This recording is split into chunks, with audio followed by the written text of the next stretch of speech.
자, 오늘 우리가 함께 나눌 토라 포션의 말씀은 창세기 37장에서부터 40장까지의 말씀입니다. 오늘의 제목은 바에쉐브, 그리고 그가 거주했다.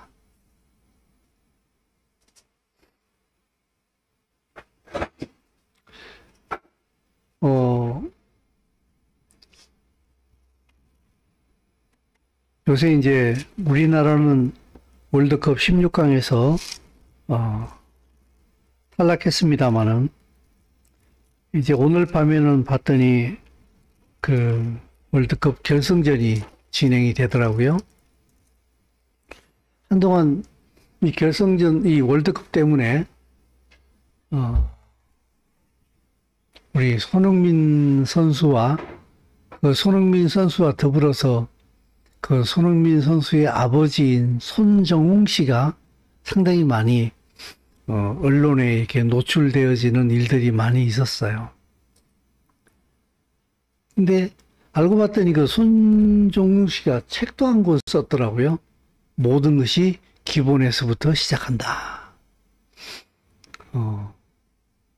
책을 사보지는 않았습니다만은 그분이 요새 보니까 인터뷰에 자주 등장을 하더라고요. 근데 아주 거의 명언 제조기예요. 어떻게 이렇게 멋있는 말들을 그렇게 잘 쏟아내는지 알고 봤더니 그분이 또 책을 엄청나게 많이 읽었더라고. 자기는 보니까 축구 빼고 나게 되면은 책 읽는 것밖에 없다. 책을 참 많이 읽었더라고. 근데 재밌는 게 한 권의 책을 사면은 첫 번째 읽을 때에 뭐 이렇게 자기가 눈에 띄는 그 제목에 빨간 줄을 쭉 치면서 보고, 두 번째는 뭐 까만 줄, 세 번째는 뭐 초록색 줄, 이런 식으로 세 번 읽을 때마다 각각 다른 색으로 이렇게 이제 책을 밑줄을 쳐가면서 보고, 그 다음에 네 번째는 그 책의 내용을, 줄첫 내용을 전부 다 노트에다 다 옮겨 적는데요. 그리고 그 다음에 그 책은 버린대요. 아무튼 독서를 참 많이 한 사람이라서 그런지 멋있는 말들을 참 많이 하더라고요. 대나무가 싹을 틔우기 위해서 대나무는 땅속에서 5년 동안 뿌리를 뻗는다. 뻗을 수 있을 만큼 최대한 대나무는 뿌리를 뻗는다.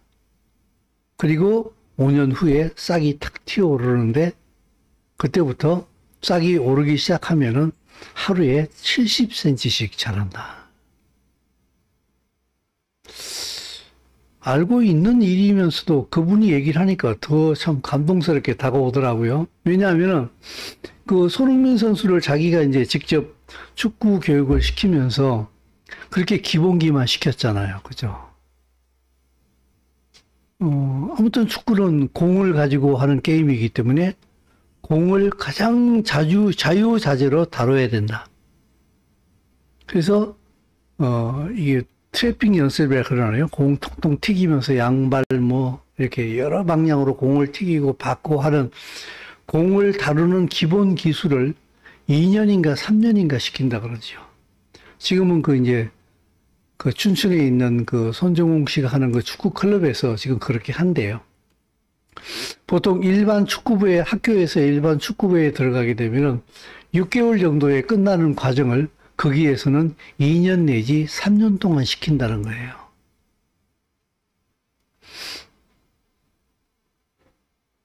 그래서 모든 것이 기본기가 준비가 되었을 때에 그 위에 기술들은 꽃을 피게 된다는 거예요. 참 그 말에 깊이 동감을 하는데, 저희도 보게 되면은 학교 다닐 때 저는 이제 학교 내내 밴드부 생활을 했는데, 그 밴드부에 처음 들어가게 되면은 악기 몸체를 안 줘요. 요 피스하고 넥만 줘요, 이렇게. 요거 붙들고 한 6개월을 불어요. 지겹게 불어요, 이거 가지고. 맨날 앉아가지고 우리 밴드부 연습하는 게 하루에 한 5시간 정도 연습을 하거든요. 그럼 이거 붙들고 앉아가지고 5시간 동안 이거 이것만 불러. 한 6개월 하면요. 거의 도사됩니다. 거의 도사돼요. 그 다음에 악기 본체를 줘요. 본체를 주면은 그 본체 잡고 바로 연주를 하느냐? 아니요. 그때부터 이제 또 도레미파솔라시도 가지고 이제 또 6개월을 해요. 절대로 그거 가지고 멜로디를 불면은 엉덩이 불납니다. 바로 잡혀가서 두드려 맞아요.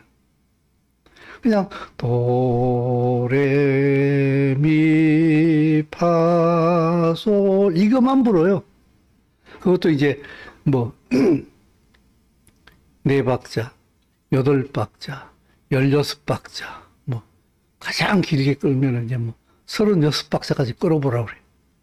한 음을 가지고. 그래서 계속 롱톤을 시켜요. 그거 가지고 한 6개월 정도 또 해요. 그것이 지난 다음에 비로소 곡을 시켜요, 이제. 그러니까 곡은 금방 해요, 사실. 왜냐하면 악기가 너무 익숙하기 때문에 금방 곡을 다 해버려요. 그래서 그 기본에 충실해야 한다는 그 말에 저는 그것을 통해서 깊이 체험을 해봤기 때문에 정말 맞는 말이다 하는 그것에 깊이 동의를 해요.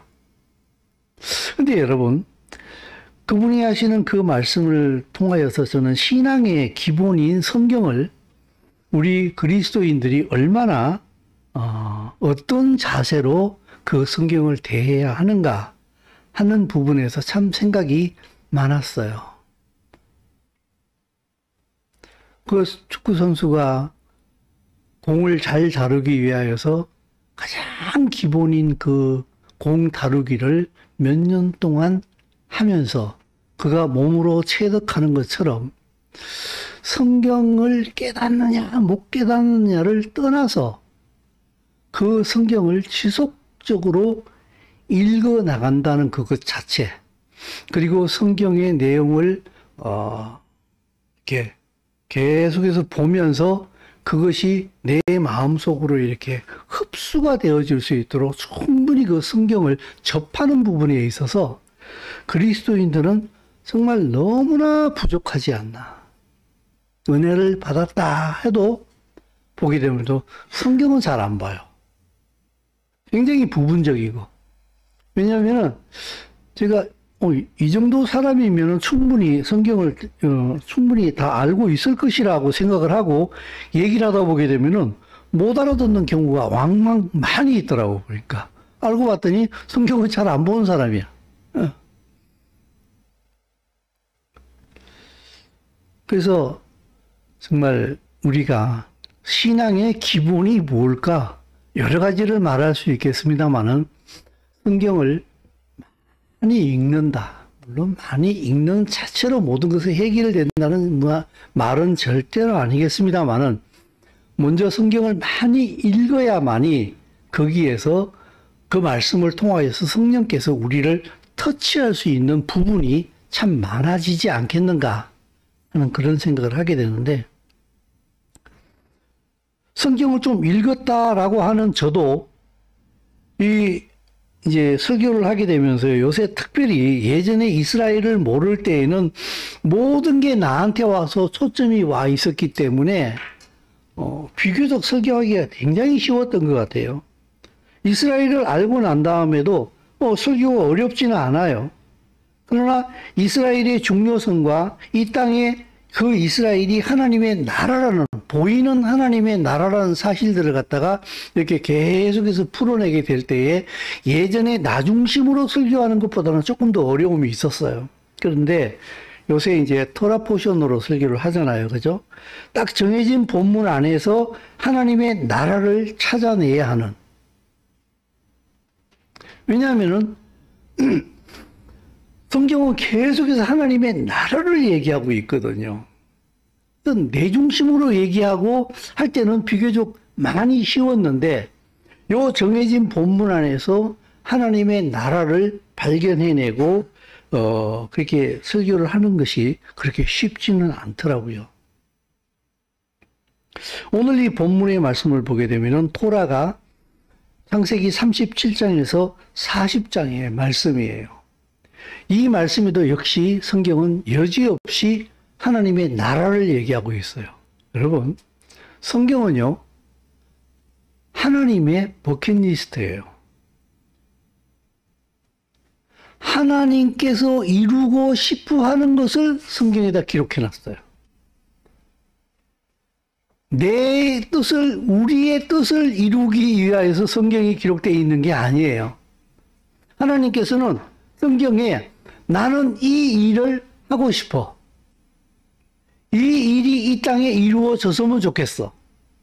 나는 이 일을 이 땅에 이룰 거야. 그 하나님의 버킷리스트가 바로 성경이에요.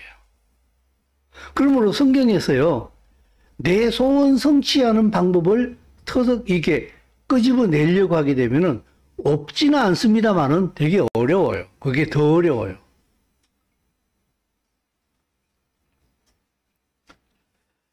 자, 이 하나님의 나라의 관점에서 오늘 이 성경, 이 토라, 창세기 37에서 40장을 한번 보자고요. 오늘 이 말씀에는요, 두 사람이 등장을 해요. 요셉과 유다예요. 창세기 37장, 그리고 한 장이 빠지고 39장, 40장에서 계속 요셉 얘기가 나와요. 그리고 유다 얘기는 창세기 38장에 나와요. 이 요셉과 유다는 서로 형제예요. 그죠? 요셉은 아버지 야곱의 본처 라헬의 아들이에요. 라헬이 낳은 첫 번째 아들이 요셉이에요. 그러면 유다 역시 아버지 야곱의 본처예요. 라헬하고 레아는 서로 자매지간이잖아요. 그죠? 언니가 레아잖아요. 그러니까 레아에게 태어난 네 번째 아들이 유다예요. 그리고 빌하하고 실바는 각각 여종이에요. 이 여종들에게도 야곱의 아들들이 태어나잖아요. 그래서 결국 12형제가 되긴 합니다만은 이 유다와 요셉은 둘 다 야곱의 본처가 둘이 될 수 있을지는 잘 모르겠습니다만은 아무튼지 간에 이 본처의 첫째 아들이기도 하고 넷째 아들이기도 했어요. 자, 오늘 이 본문을 여는 첫 번째 말씀이 창세기 37장 1에서 2절 말씀입니다. 같이 한번 읽어보겠습니다. 야곱이 가나안 땅 곧 그의 아버지가 거류하던 땅에 거주하였으니 야곱의 족보는 이러하니라. 요셉이 17세의 소년으로서 그의 형들과 함께 양을 칠 때에 그의 아버지의 아들들 비라와 실바의 아들들과 더불어 함께 있었더니 그가 그들의 잘못을 아버지에게 말하더라. 아멘. 이 37장 이번 주 토라 시작되어지는 37장의 첫 번째 말씀이 야곱이 가나안 땅 곧 그의 아버지가 거류하던 땅에 거주했다 그랬어요. 그리고 이어지는 말씀이 야곱의 족보는 이러하다라고 얘기하면서 야곱의 족보를 말하면서 첫 번째로 등장하는 사람이 바로 요셉이에요.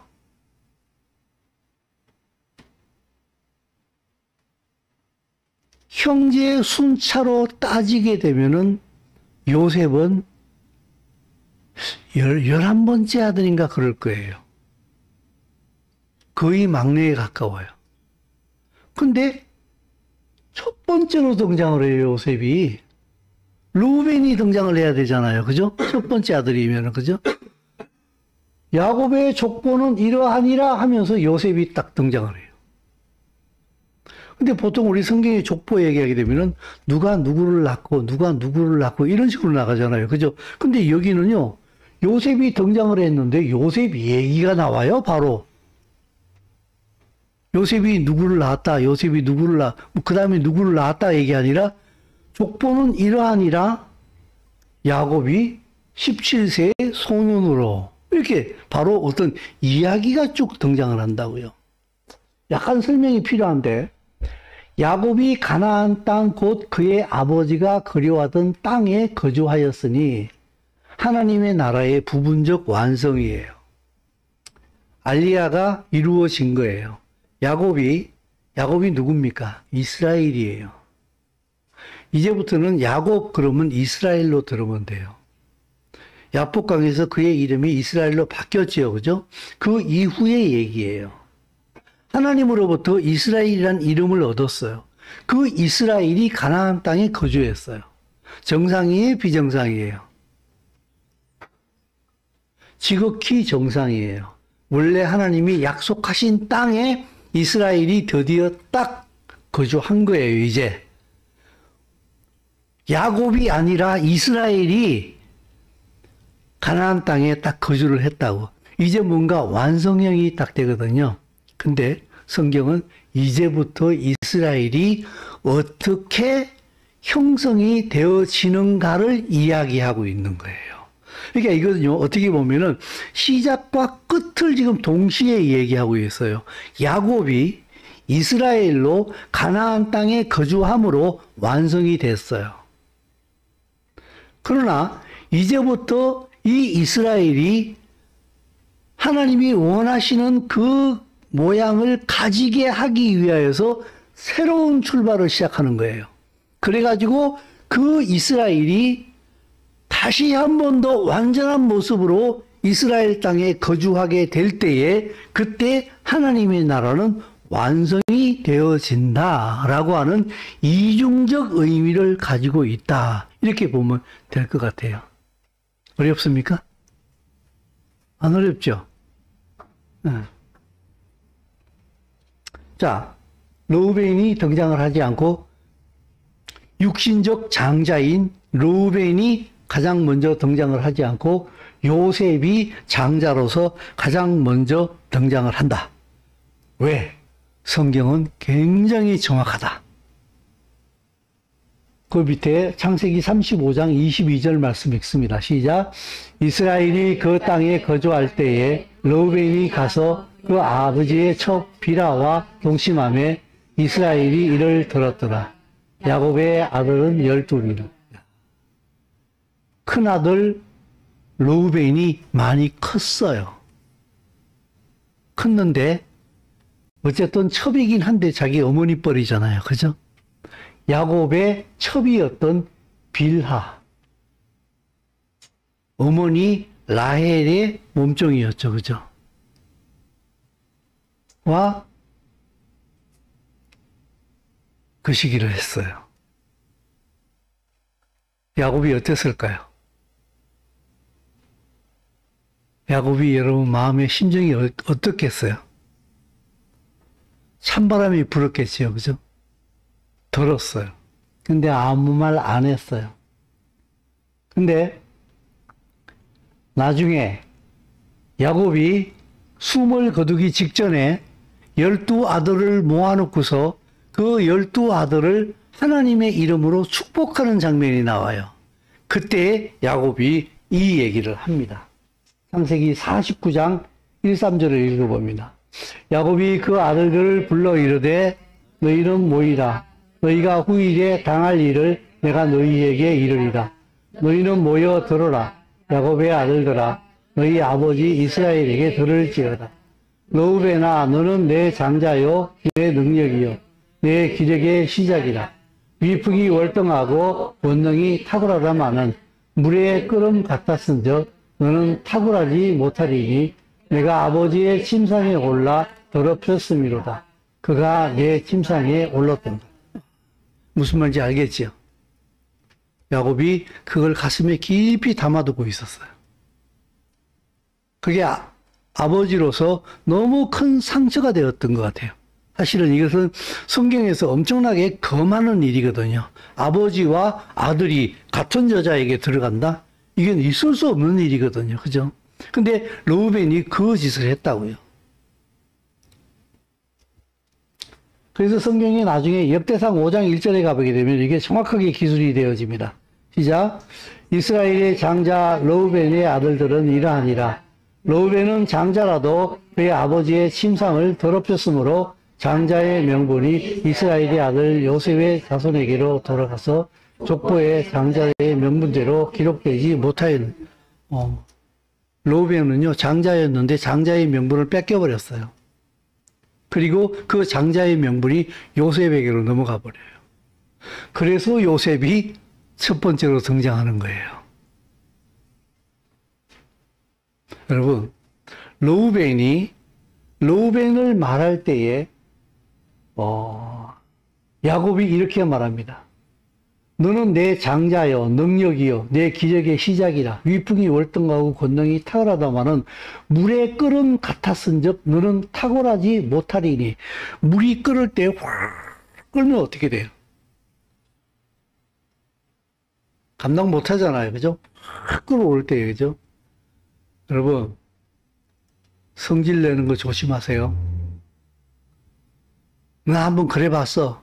난 뒤끝 없어. 아니요, 뒤끝 있어요. 확 끓어오르는 그 순간에 내 화를 자제하지 못하고 어쩔 수 없어. 나는 그런 사람이야. 그런데 감당해야 돼요. 물이 끓음같이 솟구쳐 오를 때에 그것을 갖다가 정말 여러분 성질 나면은 어때요? 호랭이도 씹어 먹잖아요. 그죠?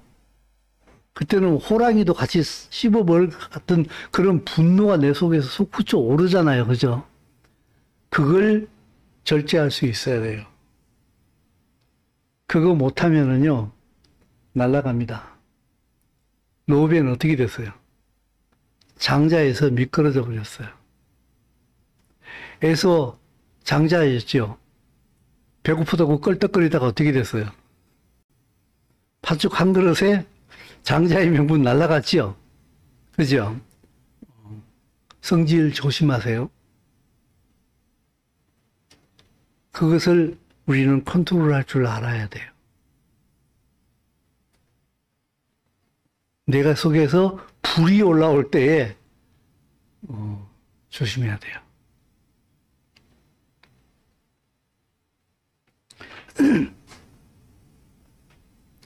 이로 인해서 르우벤은 장자에게서 미끄러져 버리고 요셉이 장자로 등장을 합니다.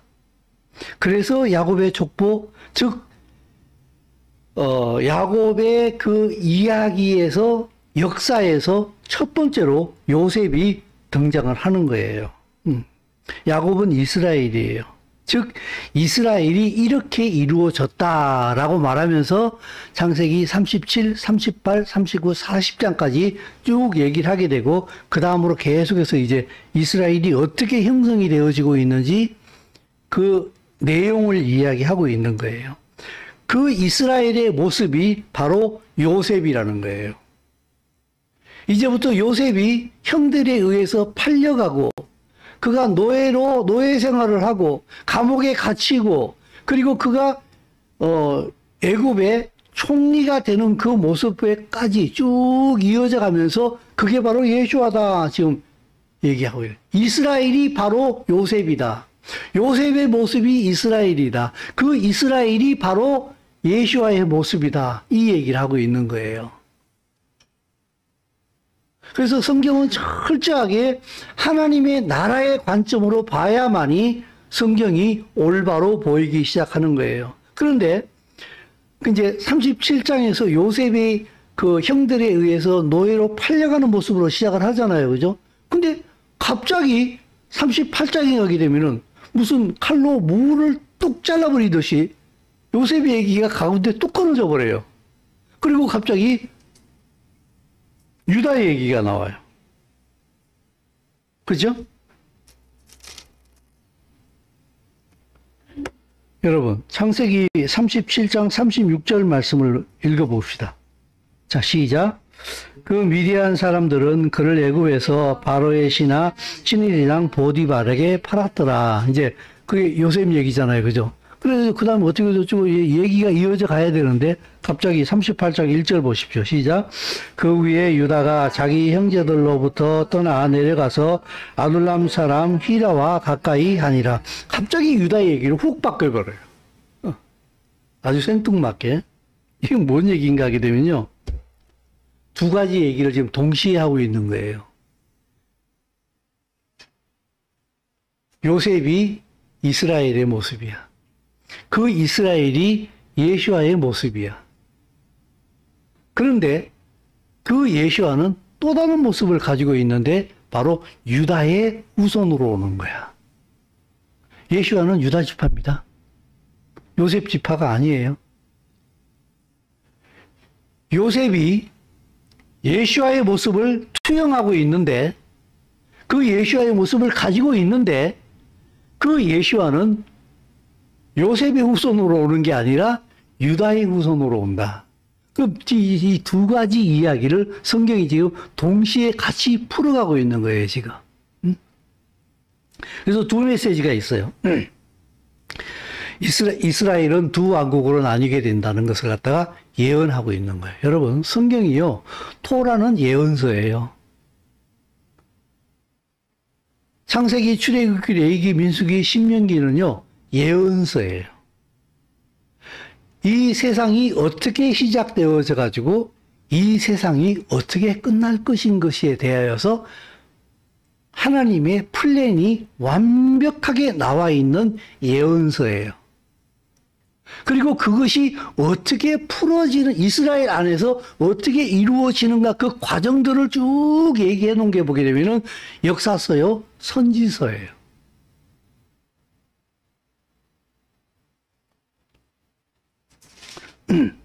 그래서 두 메시지는 이스라엘은 두 왕국으로 나뉘어지게 된다. 그 이스라엘은 과연 두 왕국으로 나뉘어지죠, 그죠? 나중에 보게 되면 북이스라엘, 남유다로 나뉘어지게 되잖아요. 근데 북이스라엘의 가장 대표적인 지파가 어느 지파입니까? 에브라임 지파지요, 그죠? 그래서 성경의 후반부로 넘어가 보게 되면은 북이스라엘을 지칭할 때 에브라임이라고 지칭을 해요. 근데 그 에브라임이 누구의 아들입니까? 요셉의 아들이에요. 이스라엘이 두 왕국으로 나뉘어질 것을 성경은 이미 얘기를 하고 있는 거예요, 지금 여기에서. 그러면서 두 번째는 유다의 후손, 사자로 오시는 예수아와 요셉의 모습을 하고 있는 예수아가 만날 때에 하나님의 나라가 완성이 되어진다. 조금 복잡하게 들리는데 우리가 원유면을 올바로 이해를 하고 있게 되면은 쉽게 이해가 될 거예요. 그리고 다음 주에 이 말씀이 좀 더 분명하게 이렇게 열리게 될 것인데, 같은 예수와인데 현재 유대인 안에서도 이방인 안에서도 예수와는 나뉘어져 있어요. 그래서 이 예수와가 성경이 말하고 있는 원래의 모습을 찾을 때에 비로소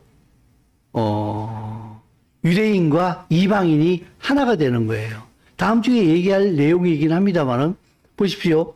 이제 이후에 40장 이후에 보게 되면은 그 이제 요셉의 형들이 그 양식을 구하러 애굽에 계속해서 내려오잖아요, 그죠? 그리고 요셉은 이미 총리가 돼 있잖아요. 그런데 형들이 요셉을 알아봅니까? 못 알아봅니까? 못 알아보죠. 왜 못 알아봅니까? 요셉은요, 애굽 사람이에요, 이미. 완전히 애굽 복장을 하고 있었어요. 상상도 못하는 거예요. 얘가 우리가 13년 전에 팔았던, 아니 13년 더 됐구나. 그 한 20년 전에 팔았던 내 동생이라고는 상상도 못하는 거예요. 그 애국 사람들 그 영화 보면 나오잖아요, 그죠? 우통은 벗고 있고, 그죠? 머리에 막 고관들은 막 이상한 거 막 쓰고 있잖아. 그리고 눈 화장 엄청나게 진하잖아요, 그죠? 요셉이라고는 상상도 못할 거예요. 그리고 또 애굽의 총리 앞에 가가지고 어디 고개를 빠딱 들고 이렇게 쳐다봅니까? 막 이렇게 하고 있죠. 그죠? 요셉은 애굽 사람이었어요. 더군다나 17살에 내려갔어요. 아주 어렸을 때. 벌써 한 20년이 지났어요. 그게 클리파예요. 요셉을 둘러싸고 있는 껍데기예요. 요셉의 본 모습이 아니에요, 그게. 그래서 형들은 요셉을 못 알아봤던 거예요. 그러나 요셉은 유대인이에요. 요셉이 자기의 정체를 밝힐 때에 비로소 형들은 요셉을 알아보게 돼요. 그리고 하나가 되지 않습니까? 이건 나중에 좀 더 깊이 얘기할 문제인데 지금 예수아가 바로 요셉처럼 껍데기가 뒤집어 쓰여져 있어요. 로마에 의하여서 완전 서양화되어져 버린 원래 예수아의 모습이 아닌 기독교화되어져 버린 요셉이 애굽 사람의 복장을 하고서 애굽 사람의 클리파 껍데기에 둘러싸여서 형들이 못 알아봤던 것처럼 이제 이 예수아는 역사 속에서 완전히 서양화되어짐으로 인하여서 성경이 원래 말했던 예수아의 모습에서 완전 동떨어져 있어가지고 이스라엘 사람들이 이 예수아를 못 알아보는 거예요.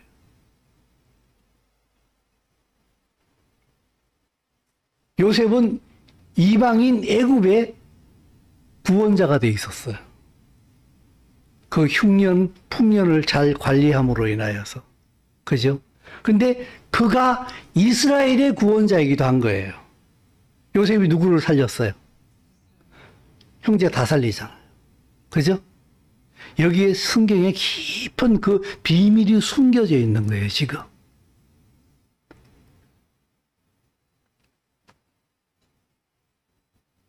그 형들에게 미움받아가지고 팔려가잖아요.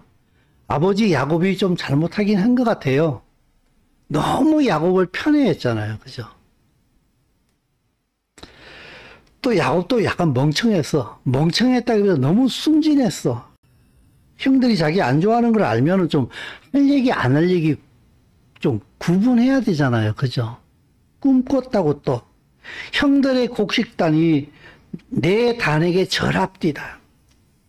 같으면 왜 여기까지 왔어요? 그 다음 말 안 할 텐데, 그죠? 여러분 이 내용 다 아시죠? 그죠? 그러니까 뭐 곡식단들이 나한테 절을 합디다. 형들의 곡식단이 나한테 절합디다. 이거 듣기만 해도 짜증날 것 같아요. 그죠? 근데 또 꿈을 꾸죠. 해와 달과 별들이, 해와 달과 11별이 나한테 절합디다. 그럼 11별이 누구예요? 이게 들으면 들을수록 뒷골 땡기는 얘기 아닙니까? 그죠? 지 무덤 지가 팠어요. 근데 좋게 말하면 순진한 거예요. 형들이 자기를 그렇게 미워하는지 몰랐는가 봐. 그냥 이 사람은 그냥 너무 순진해가지고 꿈을 꾼 대로 그냥 형들 그냥 얘기했을 뿐이에요. 근데 형들은 그게 너무 좀 그랬지요. 그죠? 근데 다시 한번 생각해 보게 되면요. 요셉이 꾼 꿈은요, 자기가 선택적으로 꾼 게 아니에요. 그죠? 자기가 뭐, 해와 달과 별들이 나한테 절하는 꿈을, 곡식단이 나한테 절하는, 하나님께서 꾸게 해주신 거예요. 하나님의 예언이에요. 내가 너를 통해서 이 일을 이루겠다는 하나님의 의지의 표명이었다고요. 하나님의 뜻이었어요. 그죠? 이건 거부할 수가 없는 거예요. 근데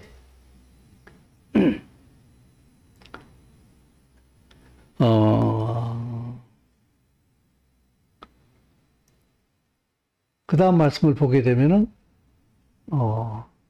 자, 야곱이 그 아들 요셉에게 형들이 그 세겜에서 양을 치고 있으니까 잘 하고 있는지 가서 좀 보고 오라 그랬잖아요. 그죠?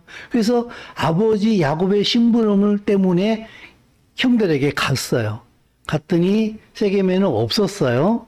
그러다 사람들에게 물어봐가지고 도단으로 갔다 그래가지고 결국 도단까지 가서 형들을 만났어요.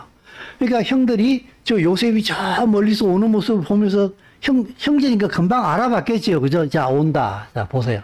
창세기 37장 18에서 20절 읽어봅니다. 요셉이 그들에게 가까이 오기 전에 그들이 요셉을 멀리서 보고 죽이기를 꾀하여 서로 이르되 꿈꾸는 자가 오는도다. 자, 그를 죽여 한 구덩이에 던지고 우리가 말하기를 악한 짐승이 그를 잡아먹었다.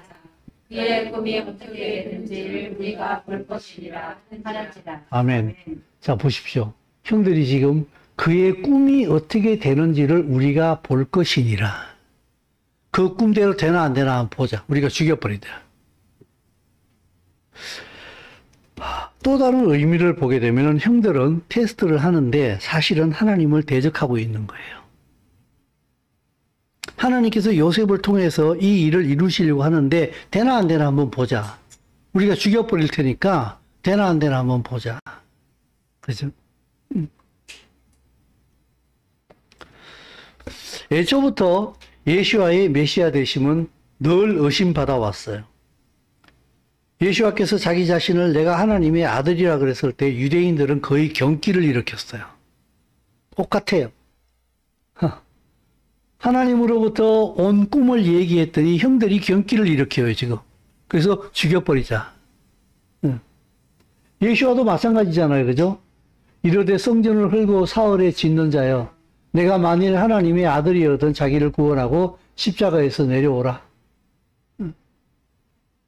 그리고 뭐라고요? 지금 십자가에서 내려올지어다. 그리하면 우리가 믿겠노라. 마태복음 27장 40절에서 42절 그렇게 말하고 있잖아요, 그죠? 똑같은 거예요. 하나님께서 요셉에게 주신 그 비전과 꿈을 이루시려고 할 때 형들은 요셉을 죽임으로써 되나 안 되나 한번 보자 그랬어요. 예수께서 십자가에 달리셨을 때에 너 진짜 메시아면 한번 내려와봐. 역사는 반복되어져요. 근데 더 디테일해져요. 할수록 더 선명하게 계시가 더 분명하게 드러나기 시작을 합니다. 그래서 우리는요 이른바 계시가 거의 완성되어져 가고 있는 상황 속에 있기 때문에 더군다나 원유맨들은 이스라엘의 시야로 하나님의 버킷리스트의 시야로 이 성경을 보기 시작을 할 때에 성경은 우리에게 하고 싶은 말을 지금 다 하고 있는 거예요. 내 소원을 이루려고 하는 관점에서 성경을 보게 되면 성경은 벙어리가 돼요. 그러나 하나님의 관점으로 성경을 보기 시작하게 되면 성경은 보따리를 다 풀어놔요. 내가 이 말을 하고 싶었어.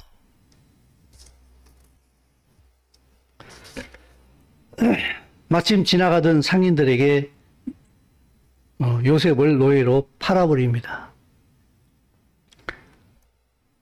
그 다음 볼까요? 보십시오. 창세기 37장 25에서 28절 말씀. 자, 요셉을 죽이자 그랬을 때 르우벤은 죽이지 말자 그랬어요. 그래가지고 그냥 구덩이에 던져놓자. 구덩이에 던져놨어요. 그러고 이제 굶어 죽든지 말든지 이제 그렇게 하려고 했겠죠. 그죠? 근데 유다도 안 그랬어요. 그래서, 근데 이 형제들이 되게 완강했던 것 같아요. 요셉에 대해서. 그러니까 그냥 우리 없던 일로 하자. 그냥 살려보내자. 이건 돌이킬 수가 없을 것 같아요. 왜냐하면은 그렇게 했을 경우에 요셉이 아버지한테 가서 그 얘기 다 할 거 아니에요. 그럼 어떻게 되겠어요? 그게 너무 두려운 거예요. 그래서 유다는 그래도 죽이지는 말자 싶어서 팔자라고 절충안을 제시했던 것 같아요. 그래서 보시 한번 읽어보겠습니다. 그들이 앉아 음식을 먹다가 눈을 들어본즉 한 무리의 이스라엘 사람들이 길르앗에서 오는데 그 낙타들이 향품과 위안과 몰약을 싣고 애굽으로 내려가는지라. 유다가 자기 형제에게 이르되 우리가 우리 동생을 죽이고 그의 피를 덮어둔들 무엇이 유익할까? 자, 그를 이스마엘 사람들에게 팔고 그에게 우리 손을 대지 말자. 그는 우리의 동생이요 우리의 혈육이니라 하매 그의 형제들이 청종하였더라. 그때에 미디안 사람 항이들이 지나가고 있는지라. 형들이 요셉을 구덩이에서 끌어올리고 은 20에 그를 이스마엘 사람들에게 팔매 그 상인들이 요셉을 데리고 애굽으로 갔더라. 아멘. 이거 보십시오. 여러분 유사하지 않습니까? 예수님이 팔려가는 과정이랑 너무 닮았지 않아요? 그죠? 예수님께서 이 땅에 오셨을 때 동방박사들이 황금, 유향, 몰약을 내놨잖아요. 그죠? 선물로, 그죠? 근데 여기 보게 되면 황금은 없습니다만 향품, 유향과 몰약을 싣고 애굽으로 가고 있었어요. 그죠? 근데 누가 팔아요? 유다가 팔지요. 이것도 신기한 거예요. 같은 유다는 아닌데, 그죠? 근데 예수님의 제자 유다가 팔잖아요. 그죠? 형제 유다가 지금 팔잖아요. 이거는 우연이라고 하기에는 너무나 필연적인 하나님의 이 그림이 지금 동시에 이렇게 같이 지나가고 있는 것 같아요. 그죠? 그러면서, 은 몇 개 팔아요? 예수님은 30. 그때 당시에요. 남자 노예로 팔릴 때에 30이 넘은 성인은 은 30이에요. 30 이하는 20이에요. 그래서 요셉은 17살이었기 때문에 은 20에 팔린 거예요. 예수와는 30살이 넘었기 때문에 은 30에 팔린 거예요. 너무나 비슷하게 이 두 그림이 동시에 그게 보세요. 아까 내가 그 토라는 예언서라고 얘기했죠. 그죠? 이 보세요. 지금 여기 요셉이 팔려가는 이 장면이 지금 어디에서 성취되어지고 있어요? 신약 성경 복음서에 가게 되면은 다 성취되어지고 있잖아요. 그죠? 예언이 그대로 다 성취되고 있다. 그죠? 그래서 이스라엘이 어떠함이요? 다 이 토라에서 말하고 있는 이 내용들이 결국에는 이 온 열방과 이스라엘에게 풀어질 내용들이에요. 예언서더라고, 이게. 하드웨어예요. 딱 정해진 거예요, 이미 그런. 이대로 될 거예요. 하나님의 그 역사와 섭리 가운데요. 그죠? 그러나 하나님의 은혜로 요셉은 보디발의 가정 총무로 인정받잖아요. 그리고 강간 사건으로 인해 가지고 옥에 갇히지만은 그 옥에서도 또 인정받잖아요. 꿈 해석으로 술 맡은 관원장, 떡 맡은 관원장들이 그 꿈의 해석대로 되잖아요. 그죠? 유대 전승에 의하게 되면은 그 잡혀온 그들은요, 술 맡은 관원장은 바로의 그 포도주 잔에 파리가 들어갔답니다. 실제인지는 모르겠으면 유대 전승에 그 얘기가 나와요. 그리고 떡 맡은 관원장 같은 경우에는 그 바로가 먹는 떡에 돌이 들어갔대요.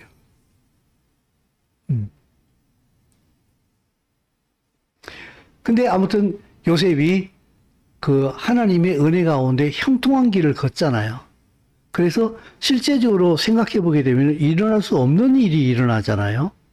히브리 사람이 이방인이잖아요. 애굽에서 입장에서 보게 되면 이방인이 와가지고 종살이 하던 놈이, 그것도 물총강도로 감옥에까지 들어간 놈이 감옥에 있다가 하루아침에 바로의 다음 2인자가 된다?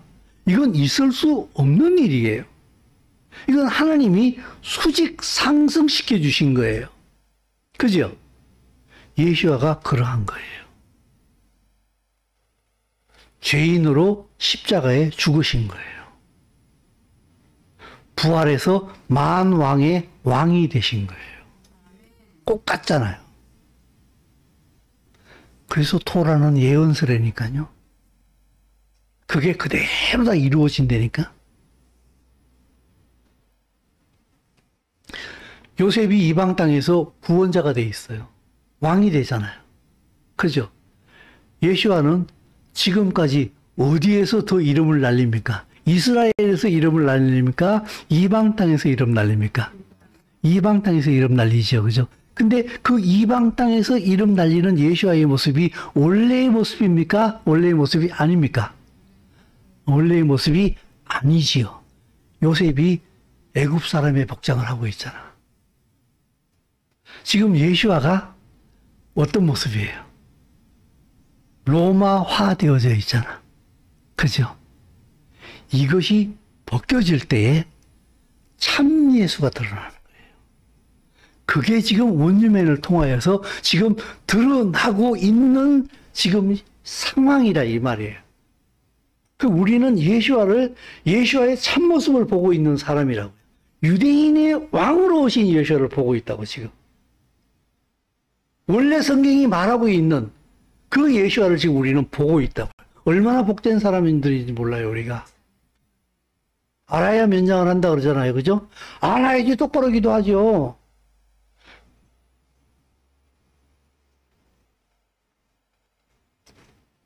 애굽에 복장을 하고 있는 요셉은 자기 원래의 모습이 아니에요. 로마가 화장시켜버린, 아니 불태웠다는 얘기가 아니라 로마가 꾸며놓은 예수와 원래의 예수와의 모습이 아닌 거예요. 그게 벗겨져야 돼요.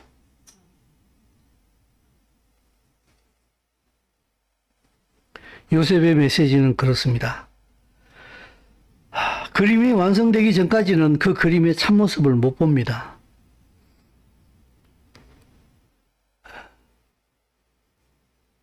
이제 요셉도 때가 되면은 그 애굽의 모든 것을 벗을 겁니다. 형들을 만나게 되면은. 그죠? 예수를 믿는다는 것은요, 하나님의 손에 붙잡힌 자들이에요. 예수아가 누구인지를 올바로 볼 수 있어야 돼요. 화장해놔가지고 그 본래의 모습을 보지 못하는 것은 옳지 못해요. 지금 하나님께서는 우리에게 원유맨의 시야를 주셔가지고 그 예수아가 누구인지를 정확하게 볼 수 있는 눈을 주셨다고요. 유다 얘기를 잠깐 해볼게요. 창세기 38장에서 시작하지 않습니까? 그죠? 자, 38장 1절 말씀 같이 읽어봅시다. 시작. 그 후에 유다가 자기 형제들로부터 떠나 내려가서 아둘람 사람 히라와 가까이 하니라. 여러분, 유다가 그 후에, 뭔 후에? 무슨 일 후에? 요셉을 판 후에 유다가의 마음이 어땠을 것 같아요? 에라이씨, 새끼들. 아무리 보기 싫은 동생이지만 그 동생을 죽이려고 그래? 에라이씨, 너무 실망이야. 난 이 사람들이랑 정말 하기 싫어. 같이 살기 싫어. 난 이 집이 너무 싫어. 그랬던 것 같아요. 그 후에 유다가 내려가서 형제들로부터 떠났다 그랬어요. 형제들로부터 떠나 내려가서 아둘람 사람 히라와 가까이 하니라.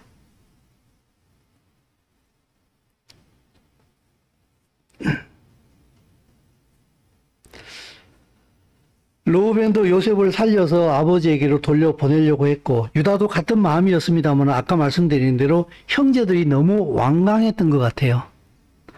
그래서 어쩔 수 없이 차선책으로 노예로 팔려고 한 듯 했던 것 같아요. 죽는 것보다 나으니까 살아있으면 어쩌면 다시 만날 수도 있을지도 모르겠다라고 생각했을 수도 있던 것 같아요. 그러나 그 후에 유다는 많이 실망한 듯해요. 형제들한테. 그래서 형제를 떠납니다. 그래서 가나안 여인과 결혼을 하지요. 그리고 엘과 오난과 셀라 세 아들을 낳잖아요. 그죠? 그래서 그 첫째 아들 엘을 위해 가지고 역시 가나안 여인 다말을 데려와서 결혼을 시켰는데 얼마 있다가 엘이 여호와 앞에 악한 짓을 해가지고 죽어요. 그 이스라엘은 또 계대 결혼법이 있잖아요. 그죠? 형이 죽으면은 그 동생이 또 그 형수님을 자기 아내로 취해가지고 그 계보가 끊어지지 않도록 하잖아요. 그래서 둘째 아들 오난이 들어갔는데 이 오난이 괜히 애 낳아놓으면 골치 아프잖아. 그죠? 가지고 얘가 결정적인 순간에 땅에다가 익 하고 설정을 해버린 거야. 여러분 그 자유행위를 오난이라 그러죠. 그죠? 오난이. 그게 오난에서 나온 거예요. 그래서 하나님께서 요놈 하면서 요놈도 죽여버렸어요. 그래서 세 번째 이제 셀라가 남았잖아. 그러니까 계속해서 죽으니까 아버지 유다의 마음 되게 부담스럽잖아. 그러니까 셀라가 어리다는 핑계로 다말 보고 너 친정집 가서 좀 수절하고 있어라. 그리고 우리 셋째 아들이 좀 커서 남자 구실 할 때가 되면은 내가 셀라하고 나하고 결혼시켜 줄게 그랬는데 안 시키는 거예요. 죽을까봐. 아버지의 유다의 마음은 이해가 됩니다만은 하나님 앞에서는 별로 옳지 못한 행위였어요. 그래서 어느 날 유다가 이제 양털을 깎기 위해서 그 동네 올라갔더니 다말 친구가 너 시아버지 우리 동네 왔어 라고 얘기를 하니까 드디어 기회는 왔다 하면서 창녀로 변장을 하고 가서 시아버지를 유혹해 가지고 하룻밤 같이 자잖아요. 뭐 줄래? 염소 새끼 한 마리 줄게. 그러니까 당장 염소 새끼 안 가져왔잖아. 담보물 내놔라. 그랬더니 뭐 줄까? 당신 지팽이하고 요 허리띠랑 그죠? 뭐죠? 그 뭐 세 가지를 받잖아요. 아, 도장. 그죠? 나중에 이제 자기 친구 통해 가지고 염소 새끼 보내면서 그 담보물 좀 찾아달라 그랬더니 우리 동네에 장녀 없다. 못 찾았잖아. 그랬더니 야 계속 찾으려고 하다가 내가 창피하겠다. 그냥 없던 길로 하자 했는데 3개월쯤 지나서 다말이 임신한 게 드러났어요. 그러니까 시아버지가 뿔딱 지나서 불태워 죽여버려. 했더니 그 다말이 끌려나가면서 이 사람한테 내가 임신당했습니다 라고 얘기를 하니까 유다가 그때서야 아차 그는 나보다 더 옳다. 그래서 그가 쌍둥이를 낳죠. 베레스와 세라를 낳게 됩니다. 여호수아는 이 유다의 후손으로 오세요. 참 이렇게 좀 좋은 이렇게 좀 폼깔 나는 족보를 따라오시면 되는데 왜 그렇게 족보들이 꽈배기처럼 꼬이고 이상하고 그죠? 그래서 예수님이 족보를 보게 되면 라합도 등장을 하고요. 다말 그죠? 또 다윗은 또 이상한 짓거리 해가지고 그죠? 자기 부하 부인 또 이렇게 거시기 해가지고 그죠? 우리아의 아내. 예수님은요 원래 유대인이면서도 태생적으로 원주민이에요. 그 어머니들이 거의 이방인들이 많아요. 그게 보게 되면은 그죠?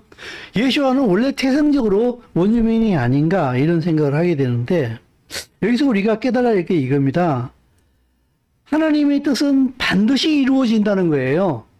요셉에게 꿈을 주셨잖아요. 그죠? 그 꿈이 반드시 이루어져요.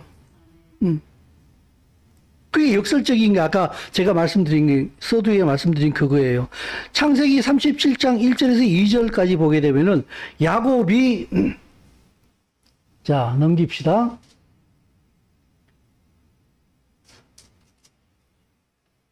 야곱이 가나안 땅 곧 그의 아버지가 그리워하던 땅에 거주했다 그랬잖아요. 그죠? 자, 야곱이 이스라엘의 이름으로 바뀌어가지고 하나님께서 약속하신 아브라함과 이삭과 야곱에게 약속하신 그 땅에 딱 거주했다. 됐다. 이제 한 단락이 딱 이루어진 거예요. 됐다 그랬는데 이때부터 시작이야. 이스라엘이 진짜로 만들어지기 시작하는 여정이 시작되어지기 시작하는 거예요. 그죠? 그래서 이 이스라엘이 정말 완전한 이스라엘로 가나안 땅에 다시 거주할 때에 하나님의 나라는 완성이 되어지게 되는 거예요. 그래서 야곱이 그 아버지가 그리워하던 그 땅에 드디어 그리워했다라고 하는 이 얘기는 이중적인 의미를 가지고 있다. 이제 이스라엘이 이루어지기 시작한다. 그리고 그 이스라엘은 완성이 되어서 이 땅에 거주하게 될 것이다. 그때는 더 이상 이스라엘은 움직이지 않는 영원한 나라가 된다. 그걸 하나님께서 이루신다는 거예요. 그래서 보십시오. 그 나라가 이루어지는 것이 이사야서 65장 17절에서 25절 말씀에 예언이 되어 있잖아요. 같이 읽어볼까요? 보라, 내가 새 하늘과 새 땅을 창조한 이전 것은 기억되거나 마음에 생각나지 아니할 것이라. 너희는 내가 창조하는 것으로 말미암아 영원히 즐거워하며 즐거워할지니라. 보라, 내가 예루살렘을 즐거운 성으로 창조하며 그 백성을 기쁨으로 삼고 내가 예루살렘을 즐거워하며 나의 백성을 기뻐하리니 우는 소리와 부러지는 소리가 그 가운데서 다시는 들리지 아니할 것이며 거기는 날수가 많지 못하여 죽는 어린이와 후환이 차지 못한 노안이 다시 없을 것이라. 백성에게 죽는 자를 설문이라 하고 백세가 못되어 죽는 자는 저주받은 자이리라. 그들이 가옥을 건축하고 그 안에 살겠고 포도를 나무를 심고 열매를 먹을 것이며 그들이 건축한 데에 타인이 살지 아니할 것이며 그들이 심은 것을 타인이 먹지 아니하리니 이는 내 백성이 수하니 악의 수하고 내가 택한 자가 그 수레 오기를 것을 지이를 것이요 그들의 수고가 헛되지 않겠고 그들이 생산한 것이 재난을 당하지 아니하리니 그들은 여호와의 복된 자의 후손이요 그들의 후손도 그들과 같을 것입니다. 그들이 부르기 전에 내가 응답하겠고 그들이 말을 마치기 전에 내가 들을 것이며 이리와 어린 양이 함께 먹을 것이며 소가 소처럼 집을 먹을 것이며 뱀은 흙을 양식으로 삼을 것이니 나의 성살에서는 상함도 없으리. 여호와께서 말씀. 아멘. 이스라엘이 완성되어진 모습입니다. 이제 그들이 포도나무를 심었을 때에 아무도 그 포도나무 열매를 빼들어가지 못합니다. 그들이 지은 집에 타인이 거주하지 못합니다. 더 이상 그곳에 상함도 없고 부르짖는 소리도 없고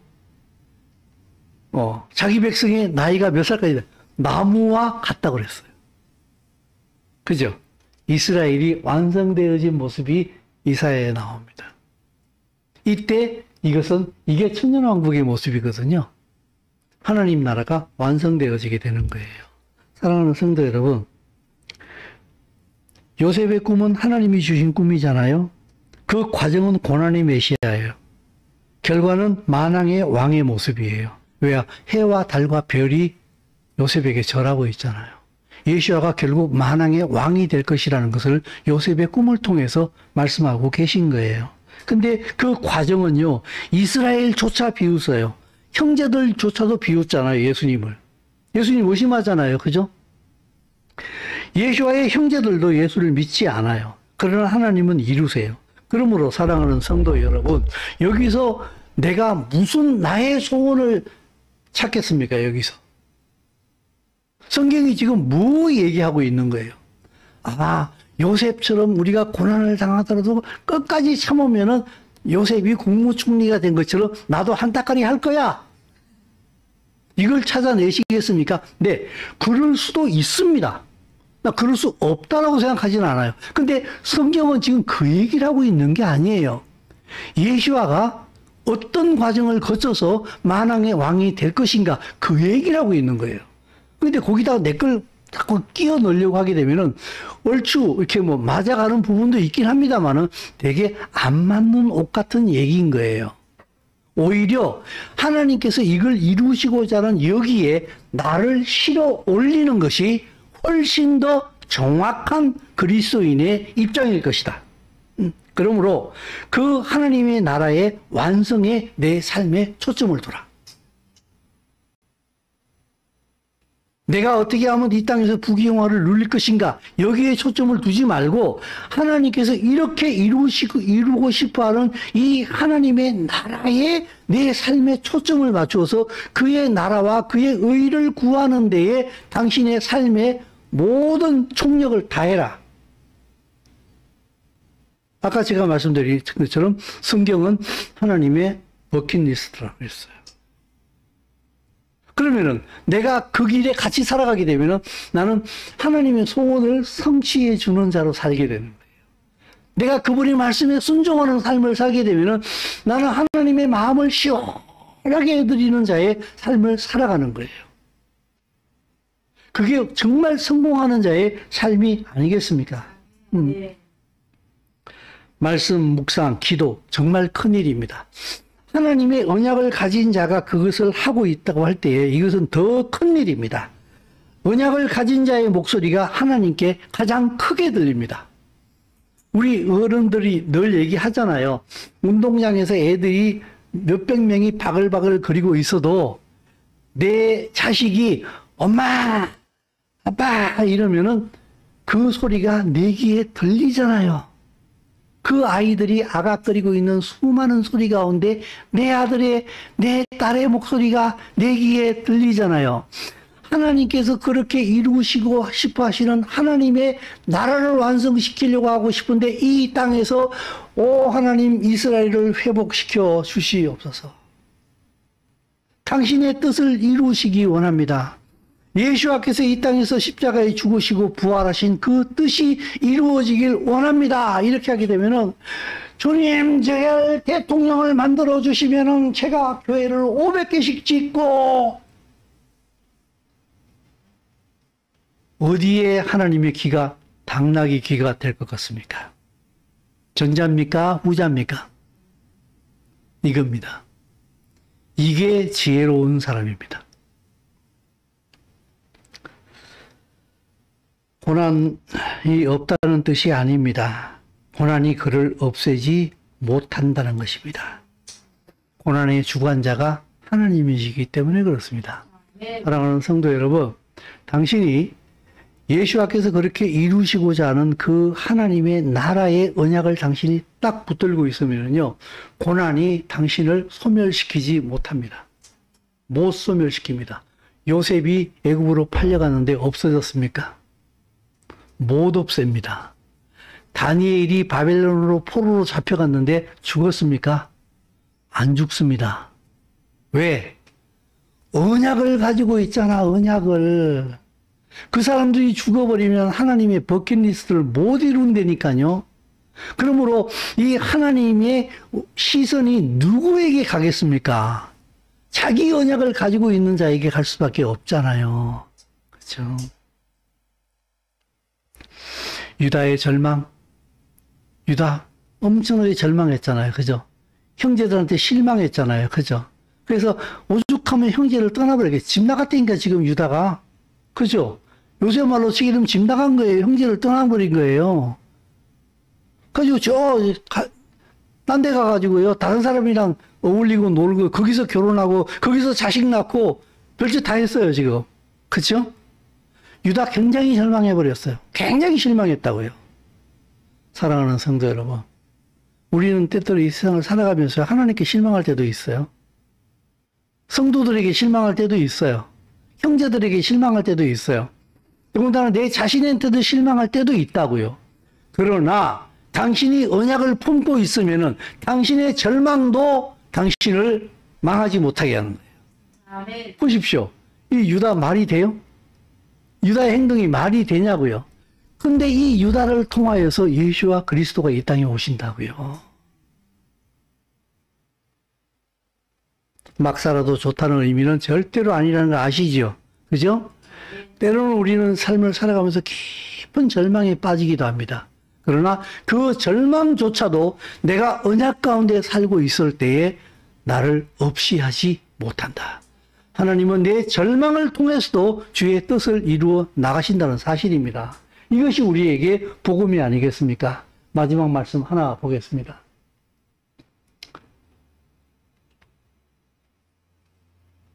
시편 139편 7절에서 12절까지 말씀 아닙니까? 같이 읽습니다. 내가 주의 영을 떠나 어디로 가며 주의 앞에서 어디로 피하리까?